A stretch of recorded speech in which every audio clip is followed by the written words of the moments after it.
Hi everyone, and welcome to day two of MPTS Connect. I'm Alice, and I'm a senior media researcher for Commissioner Index, and I also report on Channel 5 and Viacom CBS for broadcast. And today I'm joined by Sebastian Cardwell, who is Deputy Director of Programmes at Viacom CBS. Seb has a broad remit covering Channel 5, digital channels such as 5 Star and Comedy Central, and he's the Commissioner responsible for Channel 5's groundbreaking move into drama, which has seen some huge rating successes over the past year.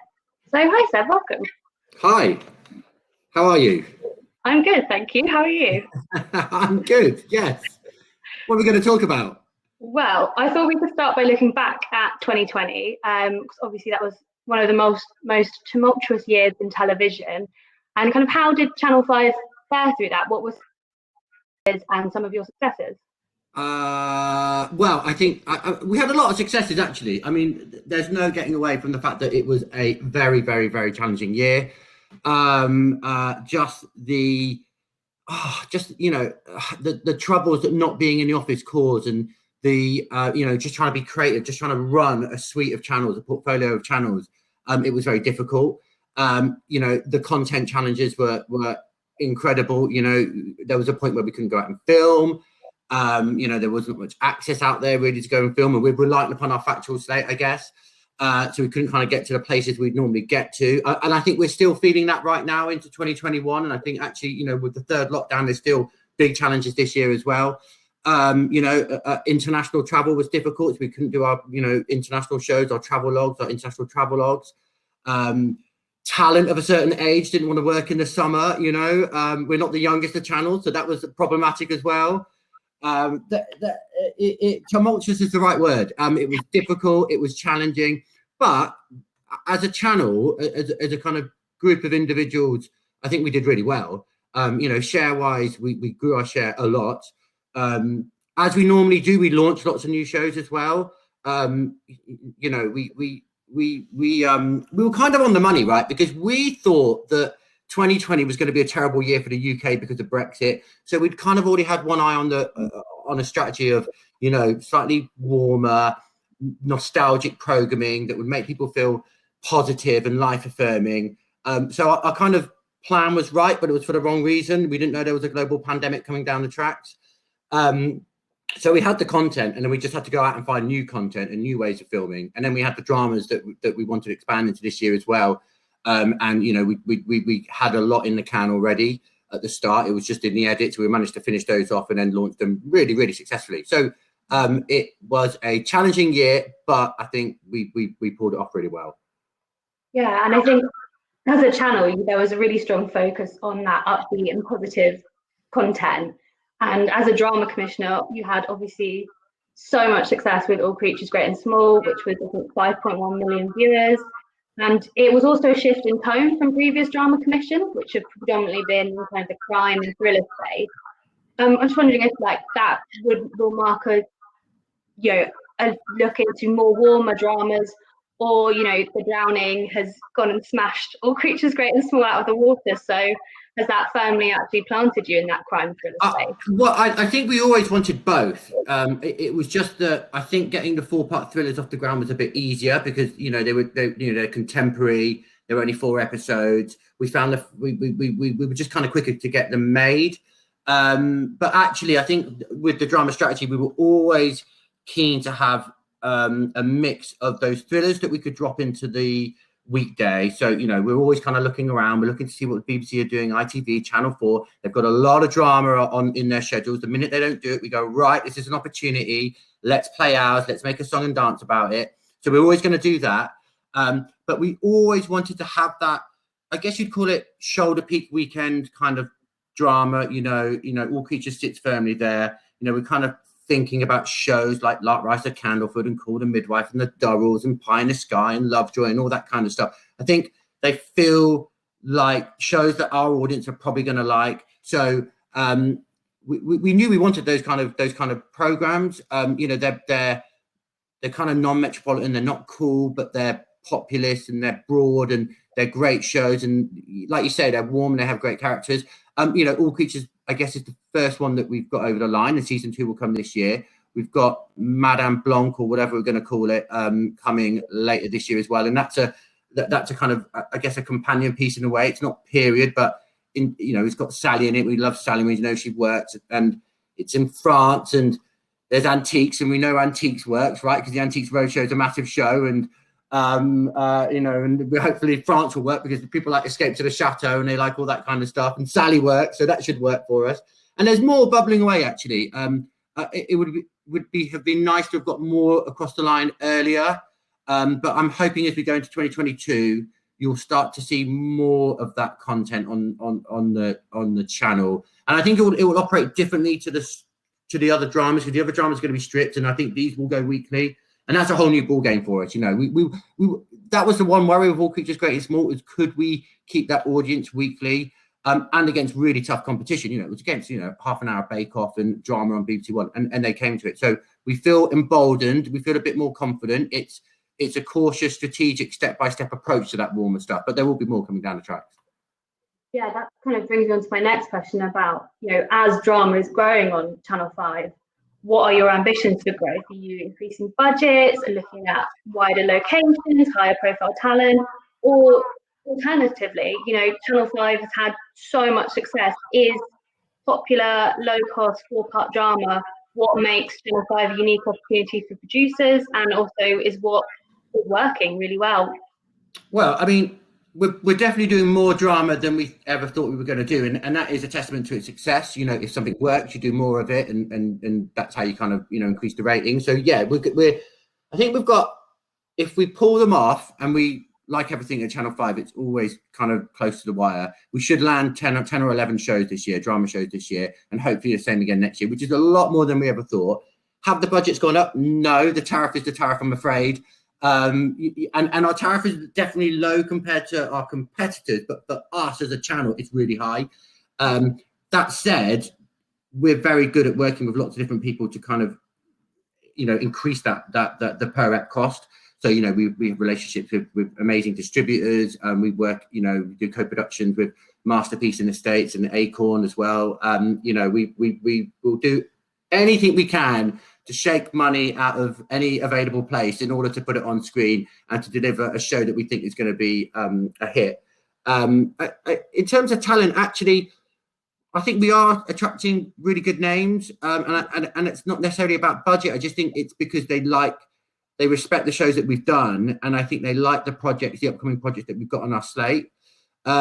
Locations, it would be nice to rogue into some different areas. I would agree with that. One of the things I'm conscious about is how we take the viewers on a journey, and we don't, our output doesn't feel stale, but at the same time, we don't become too clever or niche, and we start to alienate viewers as well. So, with the 4-part thrillers, I've said this for a few production companies, it's like I've probably got enough shows of slightly insidious people worming their way into other people's lives for revenge, all ending in a kind of field somewhere in the country that links back to the past for a mysterious reason. I would do those shows, don't get me wrong, but I need to kind of do other shows. And I think in 2022 we'll push into slightly different genres, but still making sure that we appeal to those heartland viewers. So, we've got a heist show, but it's a heist show that's a very female skewed heist show, and it's a heist show that still has the twists and turns and the cliffhangers and the rug pulls that I'd expect from one of our 4-part thrillers. We might go a bit Hitchcockian. We've got a show all set in one location over 3 nights, which if we pull off would be amazing. So it's kind of that evolution of those thrillers.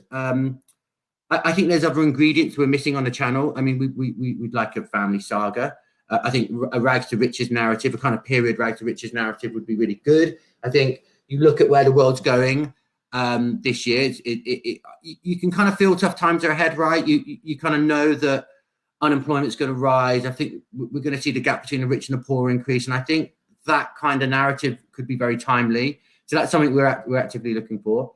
I'd love to do more period. We've got Anne Boleyn coming down the tracks. What else can we do? We'd love to do more adaptations as well. Yeah, I mean, more and more until I'm told to stop spending money, basically. That's it, as simple as that. That sounds brilliant.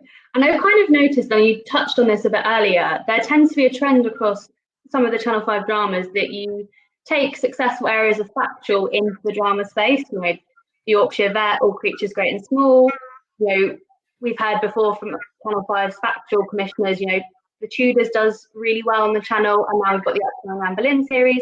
So should producers be looking at Channel 5's factual perspectives to get their drama ideas? Yeah, I mean they can do. I think really it's the kind of,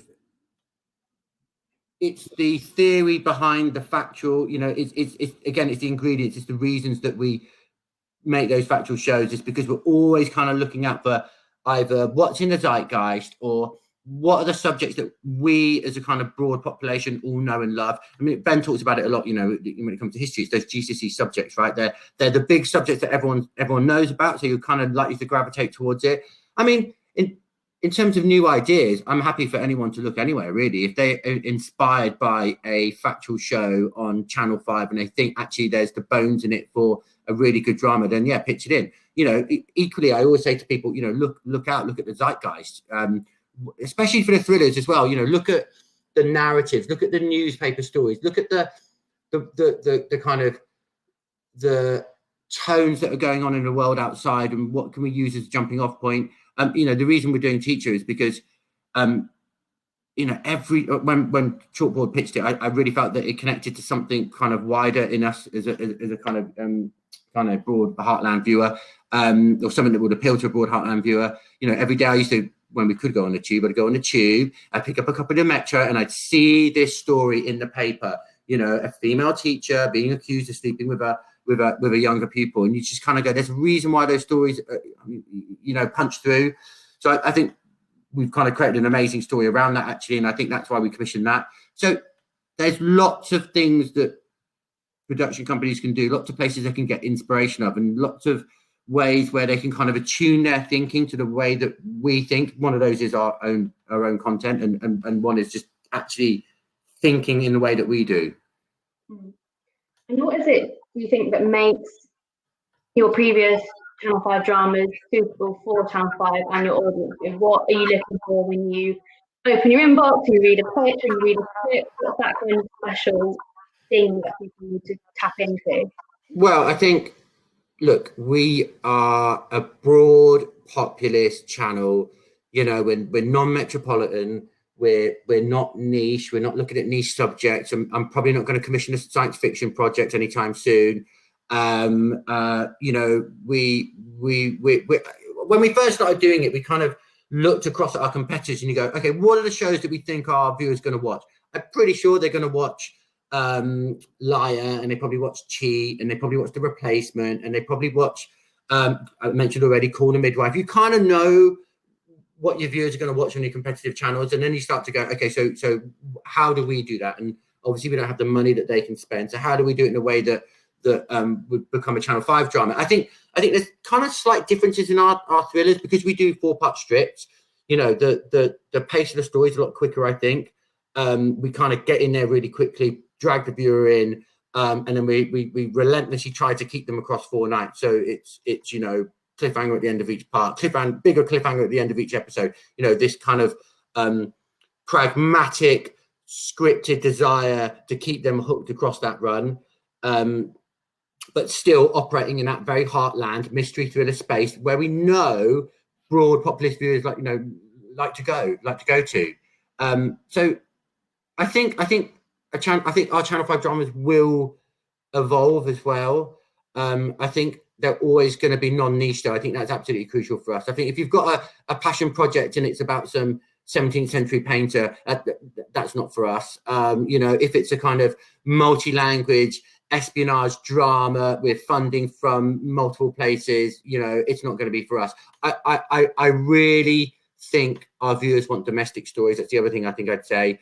I think that's the kind of edge that we have potentially, you know, in the UK market at the moment, is that yes, you've got all these pressures coming at you from Netflix and Amazon, excuse me, but the biggest shows on TV over here are still domestic drama. They really are, with, you know, well-known actors, actresses that our audiences love to watch every week. For sure. And obviously you are much more than just a drama commissioner. You also cover the digital channels and in fact on the main channel and Comedy Central. So I wonder if you could maybe do a bit of a run through of what you're looking for in those spaces. Yeah, sure. Well, they're all a bit different. So I'll start with 5-star, which is which had a really good year yesterday. I think it was this last year. Sorry, I think it was its highest year ever. That is our how do I say this? It's a slightly more down market channel to Channel 5. The way I kind of picture 5-star right now, it's kind of like Channel 5 5 years ago, and as Channel 5's gone more up market, what we've tried to do is kind of keep those viewers in the portfolio, and we've shifted them across to 5-star. So 5-star, you'll find shows like Nightmare Neighbor Next Door, which is an old Channel 5 show, as is Countdown to Murder, which we've just kind of rolled into. You've got those kind of slightly dialed up formats on 5-star as well, which we love. So we've got Filthy House SOS, which is, you know, obviously a cleaning show, but we make the cleaners stay in the house. So it's kind of like that little kind of spin we give on a show. We're about to launch a show, which is one of my favorites, called Cats and Dogs at War, which is like, we know that dogs behaving very badly works well on Channel 5. So what would we do on 5-star? Okay, we'll look at homes where there's cats and dogs living together and they hate each other and they're kind of clawing each other. So that's the kind of thing we do. Really, it's those kind of fun, accessible formats with edge. It's medical, heightened medical, let's call it, or blue light, or whatever you want to call it. So we've got Ambulance Code Red, actually, which was a 5-star commission, but played on Channel 5 first due to the kind of limitations in content created by the pandemic. That's now back on Channel 5. We want more shows like that. Crime, we're going to do more crime on 5-star. We've got 2, 3, 4 new crime series coming, and we're looking for a couple more. And then I think also kind of more kind of precinct-based stuff. I think we might kind of rogue into as well. But really, think about the shows that you might have pitched to Channel 5 5 years ago. You now need to pitch those to 5-star.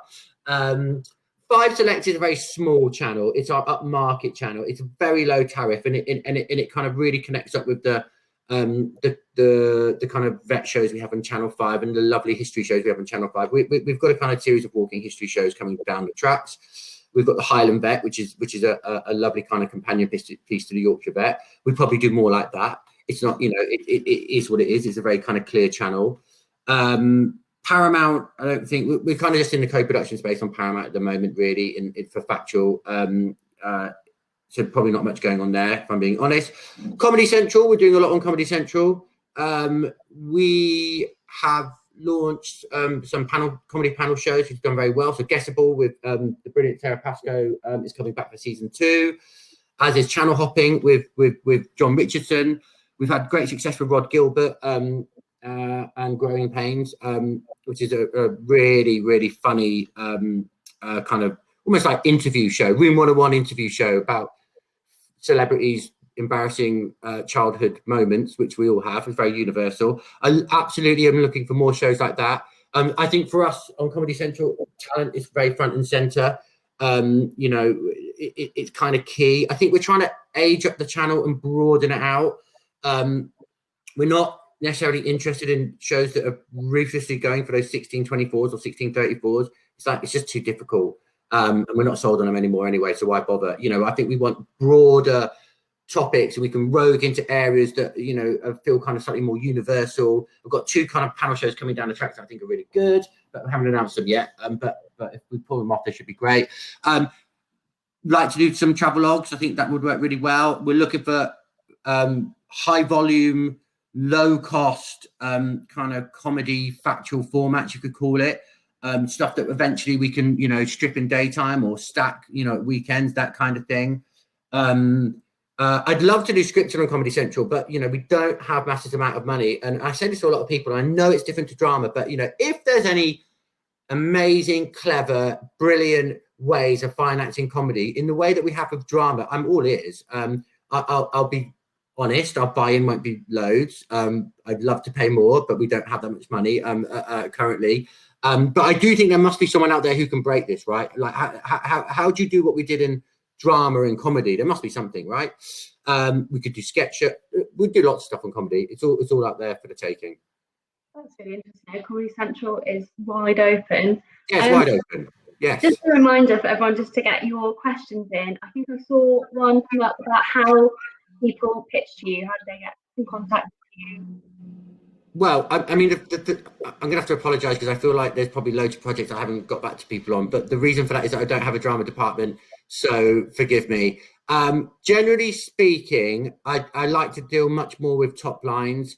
So paragraphs, program titles, clear propositions. I will know very quickly, especially in drama, if it's a type of project that we want to go to. And then if we kind of go, okay, that's a top line and we think it's going to work, then we'll ask for a treatment. I mean, cold call was literally a paragraph like this big, and it wasn't even quite right, actually. I think in the original pitch, the protagonist was younger and it was kind of urban based, and she infiltrated an office environment.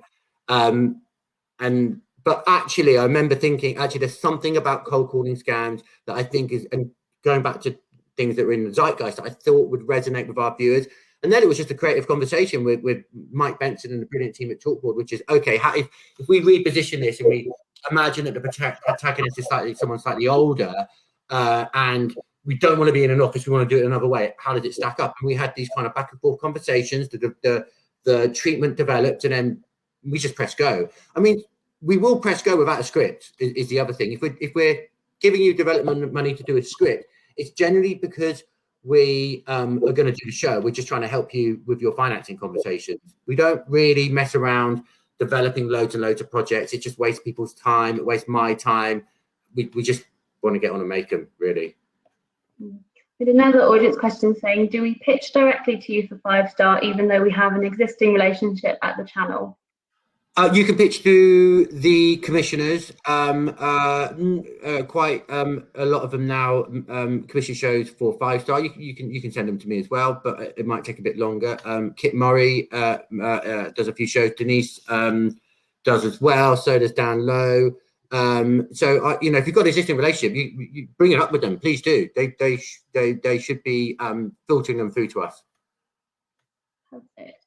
And it's kind of, when people are approaching you, what is going to make them stand out in your inbox? I know you've probably got a very overflowing thing, but what is going to grab you in? How do you like to? Do you need a visual maybe to kind of? No. I think I really, and I'll kind of quote Ben Farrell on this. I think it is about having a relationship with the channel. It is about meeting us and thinking like us and understanding what we need and understanding the ingredients that we think we need for a project, whether it's a drama or a factual piece or something else.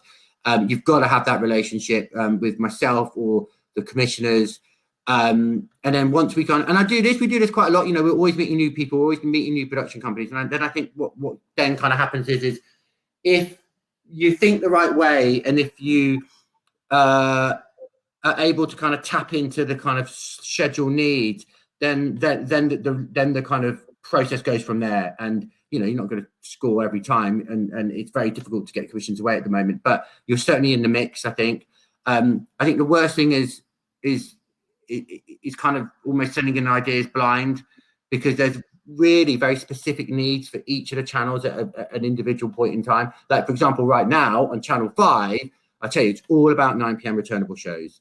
There's no point pitching an 8 p.m. show on Channel 5 right now. We can do 8 p.m. shows. We've got them coming out of our ears. We've got 8 p.m. shows at 9 p.m., which is what we don't need. So, and that would be different, because maybe in 4 months' time, we might feel a bit more confident about our 9 p.m. returnables, and we might be asking for, 3-part crime pieces, or it might be actually history's looking a bit thin. So you've kind of got to be in contact with us and kind of testing the water and knowing where our pressures are, because we're not just commissioning this, that, and the other. It's very pinpoint. A schedule will be healthy at some points and not so healthy at other points, and you're always trying to kind of mend it, right? You're always trying to kind of fill the bits that are starting to creak. So I think production companies need to be attuned to that.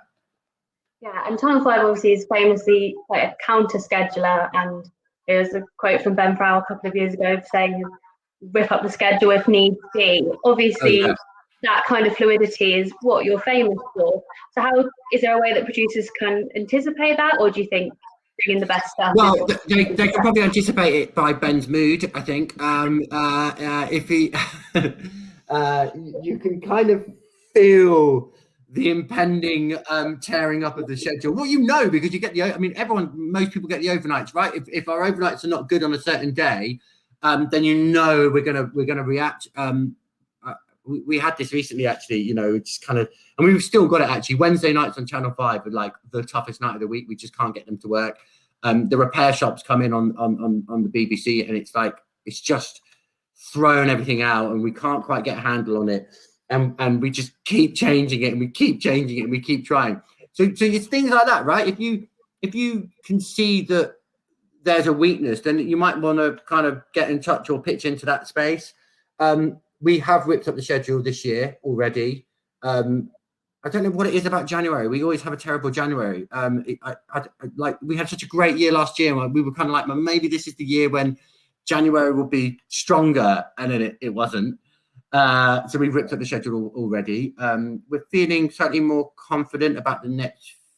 Oh, touch wood, I shouldn't say that. We're feeling, I shouldn't say that. But maybe we will be. We feel we've got a handle on it, but there's definite challenges ahead this year. Like I said earlier, you know, the other thing to think about is the content pressures that have been created by the pandemic, and how might production companies serve us in that respect. You know, we've lost hundreds of hours of programming this year because we can't get access to police forces, because we can't get on cruise ships, because, you know, we can't do the shows that we expected to do. And I think it's probably true for a lot of channels, actually. I don't think anyone thought that the third lockdown would be quite as severe as it has been. And you can kind of see it in the schedules that are released. There's repeats creeping into prime time again. We've managed to stave that off, but they're definitely a possibility at some point. So, you know, that's another thing I'd be thinking about, you know, if I was a production company. You know, how can I provide answers to the content crisis that has been brought about by the third lockdown?